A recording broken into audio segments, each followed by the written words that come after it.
Hi, I'm Sharon. Welcome to my Theory Tuition series where I'm working with you step by step through each of the ABRSM Theory grades. There are lots of resources available to help you on my website. If you visit sharonbill.com, you'll find some free PDF information sheets which you can download in US letter or A4 and they accompany this series. You'll find a page there with links to all of my YouTube video tutorials, and you can also find out about the books that I have available. I've written an exam technique guide, how to take your ABRSM Music Theory Exam. It's full of tips and hints on how to best be prepared for your exam and also how to make the best use of your time come exam day. So if you visit sharonbill.com, you'll find it's all there. If you can give me a like, that would be really super, and please do subscribe to my channel and do share out the videos. And so now we're going to continue with the 2019 Grade 4 Paper S. And we're going to move on to question 4.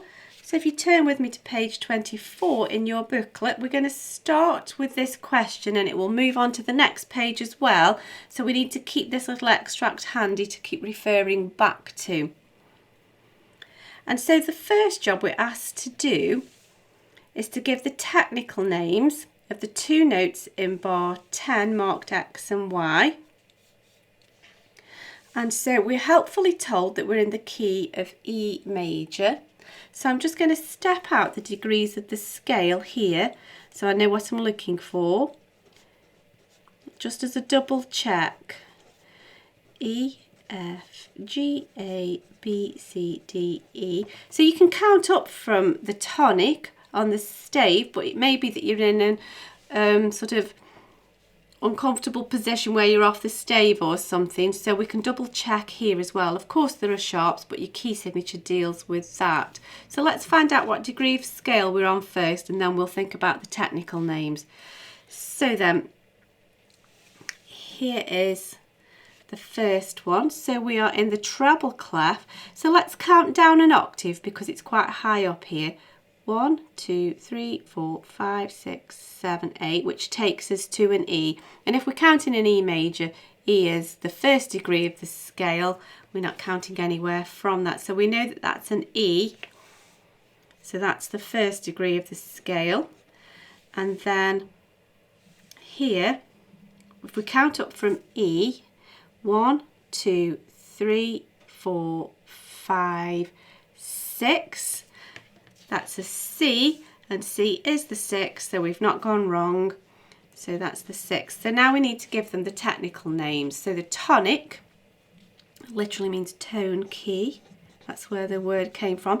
If you want to find out more about why these technical names are the way they are, have a look at my video. It's in the playlist Music Theory for Everyone, and I explain the technical names for the degrees of the scale and why it is the way they are called, the names they are. So if you want a bit further reading research on that, do look at that video. You'll find the link to the playlist in the cards. And then here the 6th is a submediant, if you remember that. The lower mediant. There we go. That's that one. And then generally we're asked which other key signature has the same key signature as E major. Now if you've done your circle of fifths, you've already answered that. You've just got to refer back to it. And I do recommend that you do write out your circle of fifths just because it's good to get this down whilst your head's clear before you start stressing in an exam, and then you're not going to have to keep wasting time rethinking all of this information. If you're not sure how to go about that, do look at my video, Circle of Fifths. Again, you'll find the link in the cards and in the description box, and it's in that same playlist, Music Theory for Everyone. So then we can see here that E major is related to C sharp minor. They both share that key signature. So C sharp minor. Now next we're asked to look through the music and draw a bracket over 6 notes that form part of a chromatic scale. Now we've got a lot of sharps here, we've got 4 sharps here, but to make a chromatic scale we're going to need some accidentals. So our first clue is to look for a bar that's got plenty of accidentals, and here is a likely spot. Now it's a good idea to just visualise what's going on. So here we have an E,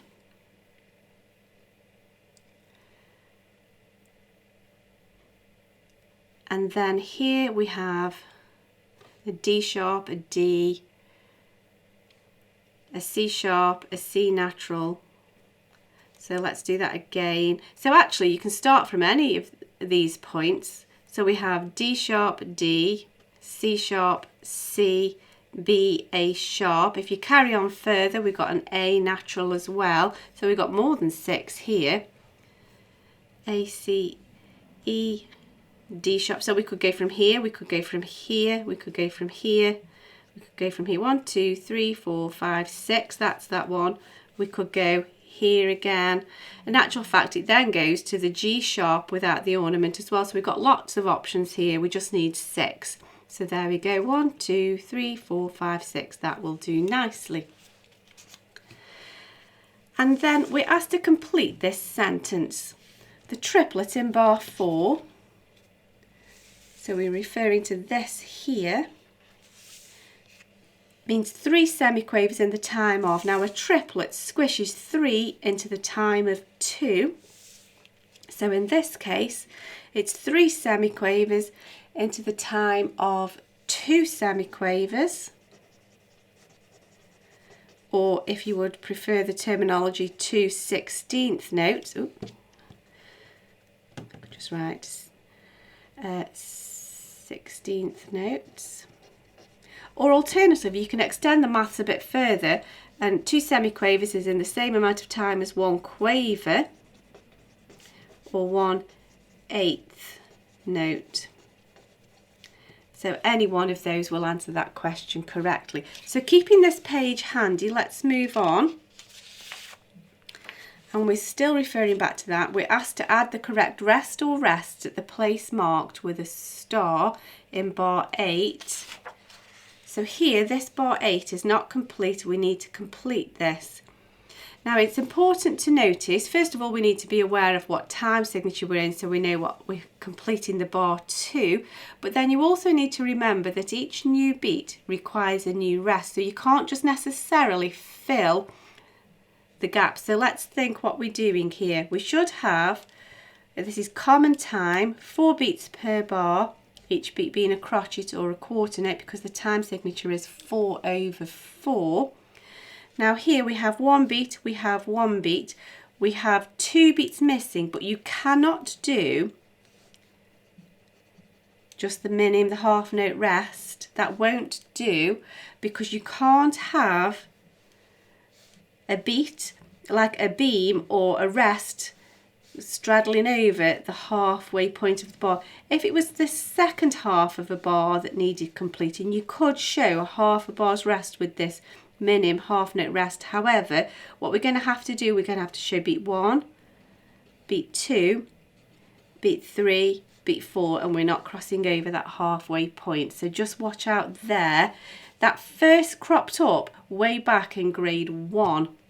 If you want to just check up that rule if you're not sure about that. Now then, let's move on. We're asked to rewrite bar 4. We don't need to worry about the ornament, but we need to make sure everything is twice the value, so we're going to have to change the time signature. So we've just done a little bit of thinking. We know that the time signature is 4 crotchet beats per bar. And so to double it, we still need to stay in 4 beats per bar. We can't change the musical effect. It needs to stay in quadruple time. But instead of being in crotchet beats, we can now move to minim beats, half notes, because we're doubling. And so our time signature will be 4/2.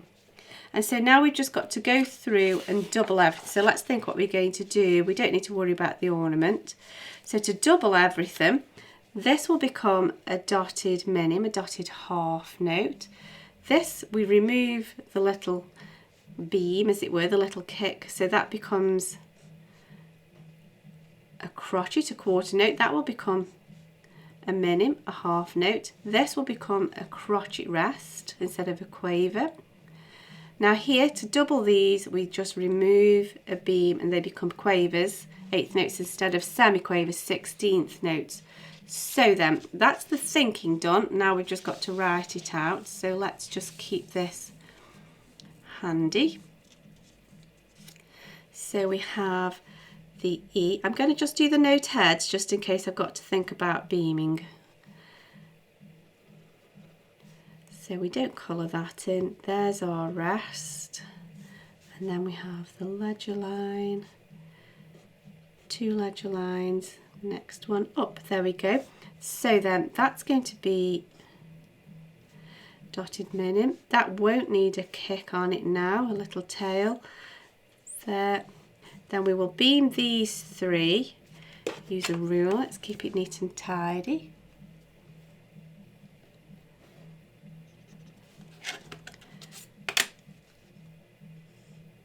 And then we still need the triplet sign. So beat 1, beat 2, beat 3, beat 4. That adds up correctly, so we know we've not gone wrong. So there we go. Moving on. Now we're asked to name the ornament in bar 4, the one we've just missed. So that is a turn. I think it's a really pretty looking ornament sign, and it really does visualise, it does represent visually sort of the weaving around the note that it makes. I think it's a really pretty little symbol. You could say also upper turn. Either one of those will do.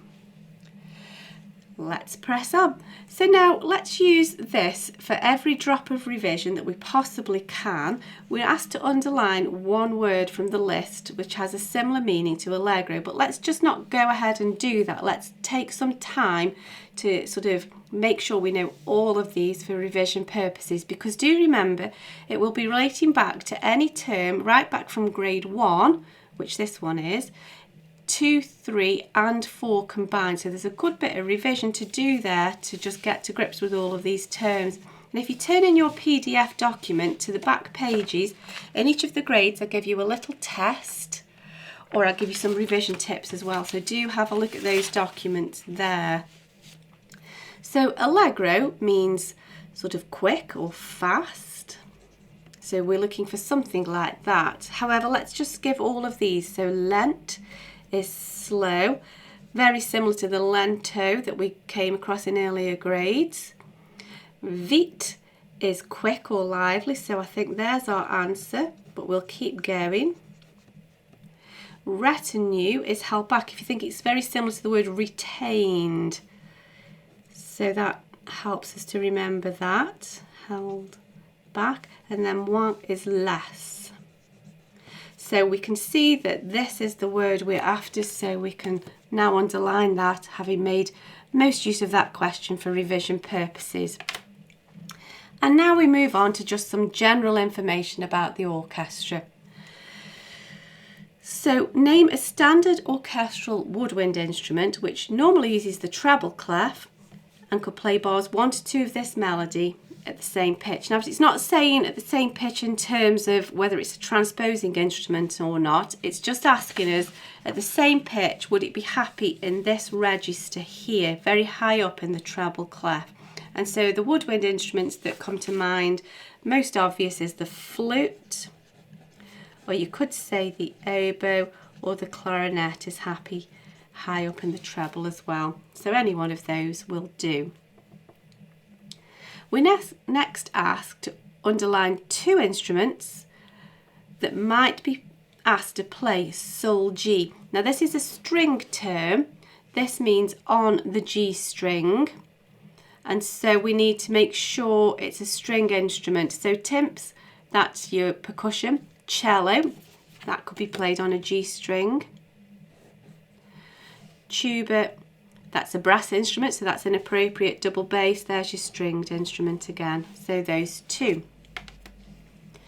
Now we're asked just generally to state the highest sounding member of the standard orchestral brass family. Well, that's the trumpet.